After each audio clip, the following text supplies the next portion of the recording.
Jelang Pilkada Kabupaten Ogan Ilir pada 19 Desember 2015 mendatang, Panitia Pengawas Pemilu atau Panwaslu Ogan Ilir menyiapkan 870 anggota Panwaslu yang akan disebar di 241 desa untuk ikut mengawasi jalannya pemilihan kepala daerah Ogan Ilir.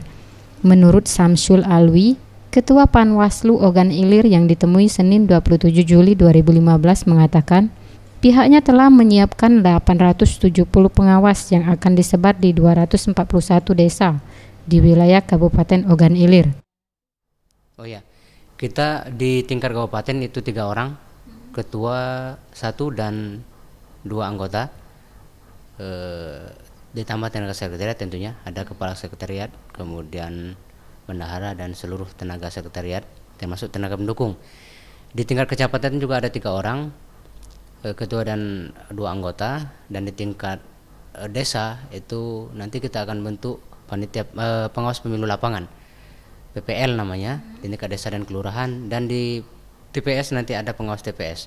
Jadi setiap TPS ada 1 pengawas TPS, sehingga seluruh tahapan ini bisa diawasi secara maksimal.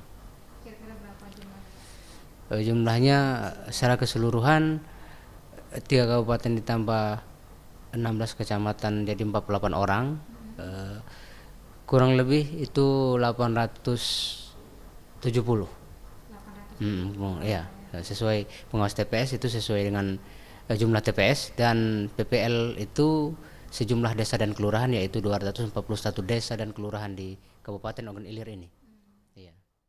Ia menambahkan, selain menyiapkan pengawasan, dirinya juga sudah melakukan komunikasi secara terus-menerus dengan Komisi Pemilihan Umum untuk bekerja sesuai aturan yang ada sesuai dengan mekanisme.